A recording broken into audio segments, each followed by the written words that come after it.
like everything you know about Fate. Now forget it, it doesn't matter. Still wondering how this isn't the same person? We'll get there. Because this is how to watch Fate in 6 minutes or less. No spoilers. Okay, so let's make this instantly easy and cover the basic need to knows. Fate's main storyline is broken up into 3 routes: Fate, Unlimited Blade Works, and Heaven's Feel, each of which have received numerous adaptations. These 3 routes take place over 2 events, the 4th and 5th Fuyuki Holy Grail Wars. And yes, there were 5 of these things. It's important to understand that unless it has Stay Night or Zero in the title, it isn't a part of the main storyline of the entire Fate franchise, and it won't be a part of our watch list. Because of that, we can get rid of 31 different pieces of Fate media. And now we're just like you at a party, vibing with a much more approachable 7. Well, it's actually like they turn the lights on and the 7 goes to a 5, but we'll get there. So from those adaptations, Fate Zero is the first stop on our watch list for a couple of reasons. First off, it's chronologically first in the series, and it serves as a prequel to all 3 routes. Because of that, Zero's events are pretty much set in stone for the rest of the Stay Night series. Like if a character's fate is decided back in Fate Zero, it pretty much happens across every route with very few exceptions. There is this debate on the watch order of Zero in another show that I'll be mentioning later, but in my opinion, that show was only made better when you watch Zero first, and Zero is a prequel, so you kinda should just watch it first. That's just my opinion though. So now, we're on to this.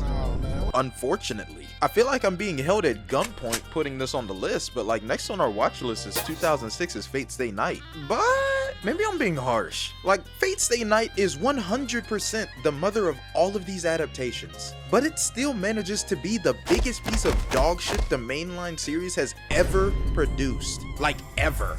Like, is it watchable if you really need to be a completionist? I mean, sure, why not? But should you commit that time?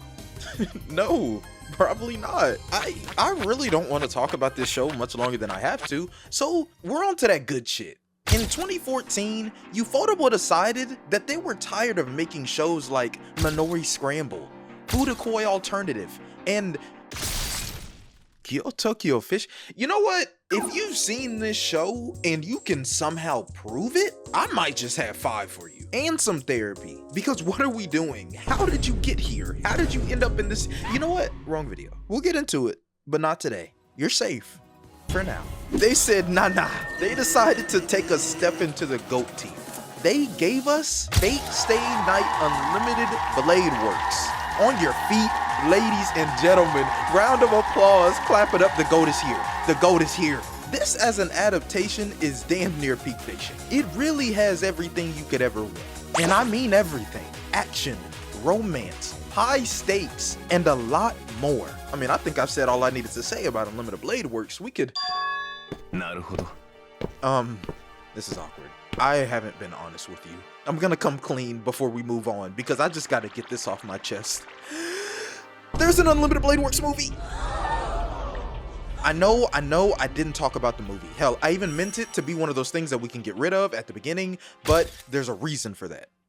The movie just ain't that great. Like, it's almost fitting that Studio Dean made this, because those are the same folks that happen to make the only other main story Fate adaptation that I don't like. Look, it sounds harsh now, but back then, if Studio Dean would have announced that they were coming out with a show, I would have taken that as a personal threat. Because what do you mean you got another show? What do you mean? How? Who's paying for Anyways, though Unlimited Blade Works kind of works as a series and a movie, if you want to take in as much as the Fate world as possible and not miss out on those details that the movie either rushes through or just omits altogether, go with the show. Hell, there's even a 50-minute prologue episode that's pretty worth the watch. It's not necessary, but it's pretty worth the watch. Now, we finally made it, ladies and gentlemen. Truthfully, even if I didn't have to mention these last, I would have saved these for last. The first reason being is that these are some of my favorite anime movies of all time. The second reason is that they are the most straightforward thing to understand in the series, at least from a watch order perspective. We have our first movie, Presage Flower, Lost Butterfly, and our final, Spring Song. As I promised, this is a spoiler-free video, but I gotta tell you ahead of time. These movies get dark. Don't let that distract you from the fact that they're masterclasses in their own right though. So you have been warned. Don't sleep, and don't say I didn't tell you nothing. Because if we take a step back right now, you now know how to watch Fate. Our entire mainline watch list should be up on the screen right now, so feel free to pause and screenshot your hard work. You made it. You did it. I'm so proud of you. Oh, I'm in your way. I'll move. But that's gonna be it for this video. My name is Tori. I don't really have an outro, so go on. Get out of here.